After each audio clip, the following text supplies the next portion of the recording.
Tyler, can you explain why I'm animated and you're not? Well, you looked better animated than I did last time, and this is an animated movie that we're talking about today, too. Am I gonna be stuck like this forever? It depends on what the viewers think.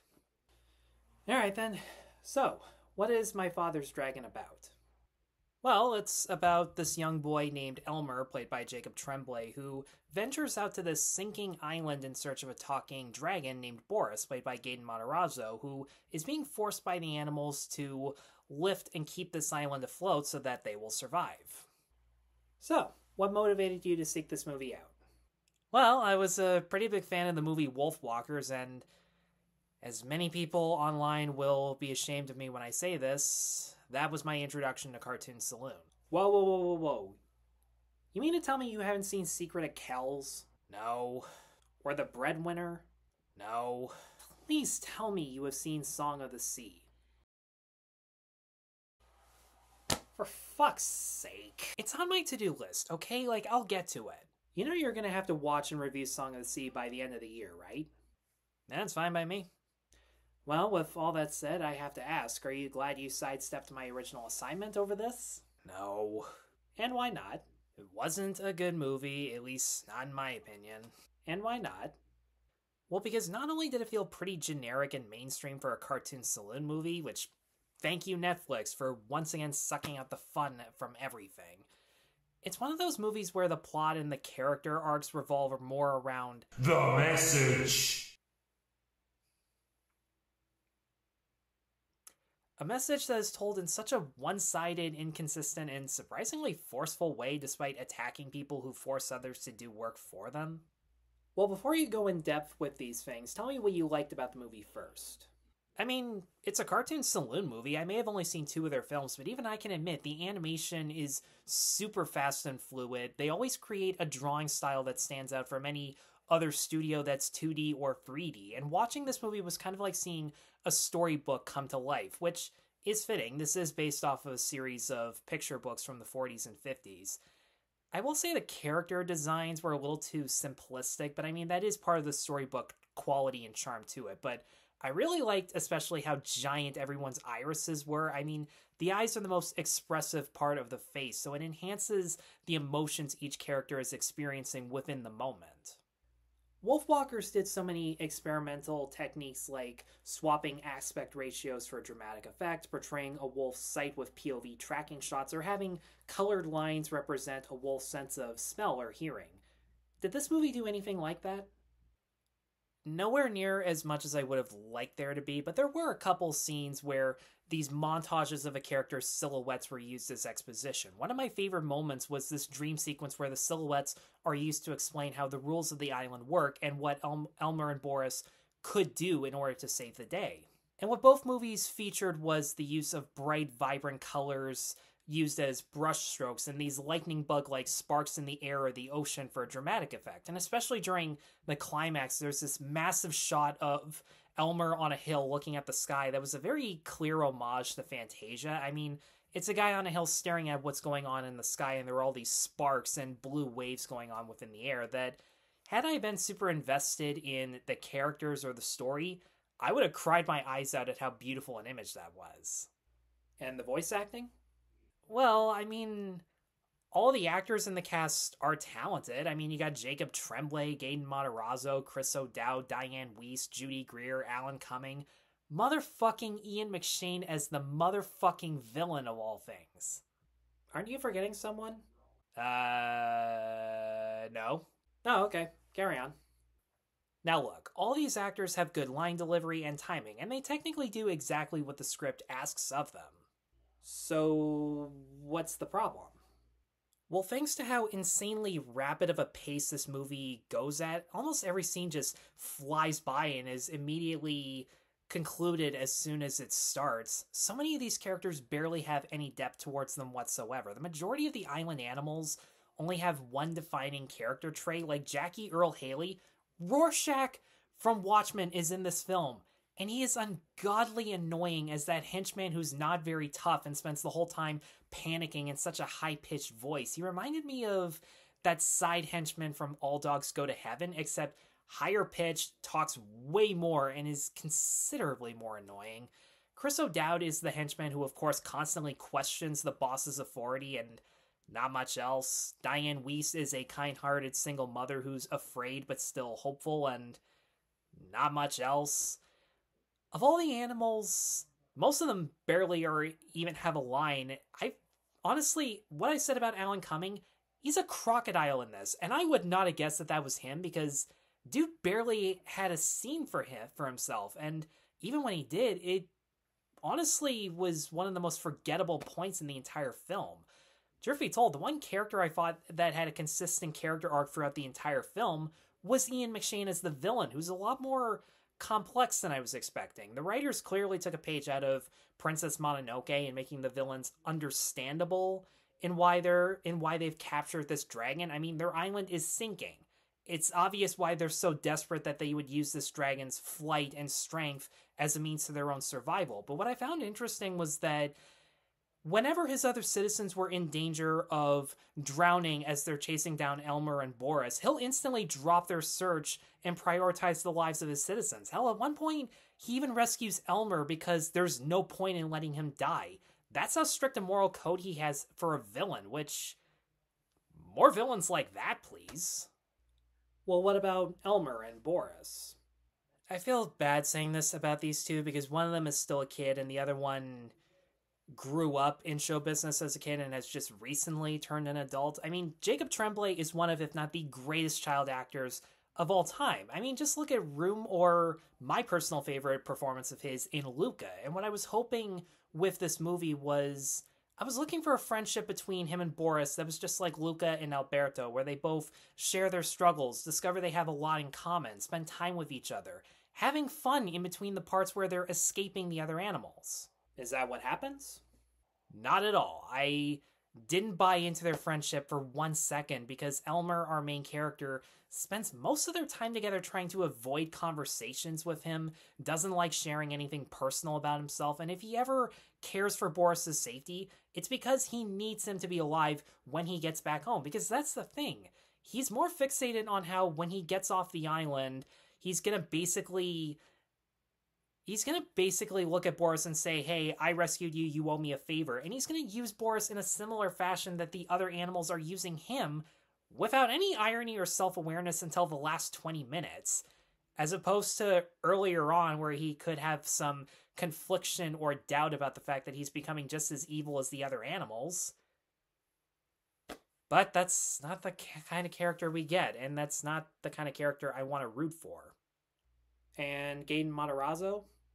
What I'm about to say next, I don't blame him for it. Like I said, he does exactly what the script is asking of him. But the script demands that Gaten Matarazzo, as this character, will never shut the fuck up. And yeah, he's supposed to be the annoying talking animal sidekick, but that position's already taken. And that was also different too, because Eddie Murphy was given funny things to say, so he was only annoying to Shrek and the characters. Here, the comedy, if you can even call it that, never lands, and that's because he doesn't really tell any jokes. He just spells out the painfully obvious experiences that they're both going through within that scene, and has a habit of repeating it over and over again, just louder and with more enthusiasm, as if that somehow makes up for the fact that there really isn't a joke going on. I mean, how is saying the same thing over and over again, but louder and higher, funny? Absolutely nothing. Didn't think so. You mentioned earlier that the movie's story and characters felt more revolved around the message. What did you mean by that? Right from the first 5 minutes, it became incredibly blatant that this was going to be what Netflix and the audience, for some reason, thinks is an anti-capitalist message. Could you give an example, please? Well, the initial setup is that Elmer and his mom are forced to close their successful candy store because, for whatever reason, everybody in town just disappeared. I don't know if this movie takes place in the Depression era. Like, the timeline and time period is never made explicitly clear, which is interesting. You're trying to teach why an economic system allegedly doesn't work towards children, Not children and adults, but children exclusively, so I feel like you need to make that part explicitly clear, but in any case, when he moves to the city, there's this one moment where Elmer watches some kids busking across the street, and it gives him an idea to try peddling some stuff he has on the streets. They get mad at him for being competition, I guess, and literally steal the one coin that he made. You don't think it serves him right for trying to take customers away from them? No! No! He took one customer away from them, provided something the customer needed, and only got one coin out of it. They got like 4 or 5 coins over the course of a few seconds. They were still outperforming him and were more successful either way. But don't you think he should at least go somewhere else and let them have their own customers? Okay, let me put it like this. If you have your own restaurant, it's next to someone else's, and you gain more customers than the other restaurant does. In some cases, some customers go from point B to you. Are you seriously supposed to apologize for making food people want to eat, or give half your proceeds to the other place even if they don't deserve it, or move somewhere else that you might not succeed in comparison? No! That's a fucking stupid idea. Like, why would you teach such an irresponsible lesson to children? Well, what if these kids were in a worse position than he is? Shouldn't he be obligated to help them? Well, here's the thing. If he wants to help them and they want help from him, that's awesome. In fact, what a lot of people really don't understand about capitalism is that businesses can't exactly succeed without individuals working together and voluntarily sharing their skills and resources to provide great products for the community and earn enough money to provide for themselves and their families. But when you force others to do good deeds, it comes across as so disingenuous, in case the last couple of years seriously haven't proven that to people already. But here's my best analogy in a way that I feel like anybody else can understand. If there's a war, you don't have enough soldiers, but people don't want to enlist because they don't believe in war, they value peace, they have others to care for at home, or they just wouldn't be qualified even if they went through basic training. Are you still going to draft people into the army? Hell, the movie even tries claiming that you shouldn't be forced into doing good deeds, and yet that is exactly what the animals on the island expect out of Boris. Even though they kidnapped him and are basically enslaving him, they expect him to lift up the island and save everybody. And look, their motive was completely understandable, but there are moments where the animals all look sad. There's this somber music playing in the background, and they all look at Elmer and Boris and seriously ask, why won't you help us? Because you fucking kidnapped him when, honestly, he's not the right dragon for the job initially. Like, I won't spoil it, but eventually he does do something of value. But at the same time, did you really even need to kidnap him? Couldn't you just looked at him and say, hey, are there other dragons like you? Yeah. Can they help us lift up this island so that we don't die? Yeah, sure, I'll go talk to them. Like, you guys seriously didn't think of doing that first? Hell, I'm not even kidding when I say this. Elmer himself is actually tricked into going to this island to help Boris without any preparation whatsoever, and isn't even informed that's what he's going to do. He comes across this talking cat who tells Elmer that there's a dragon that can help him make enough money for him and his mom, and the cat says, ride this whale. So here's the thing. The cat doesn't actually tell Elmer that the dragon is being enslaved by this island. The cat doesn't say, hey, there's this magical creature who is actually in a worse position than you. Don't you think if you help out this dragon, he would voluntarily help you out in return?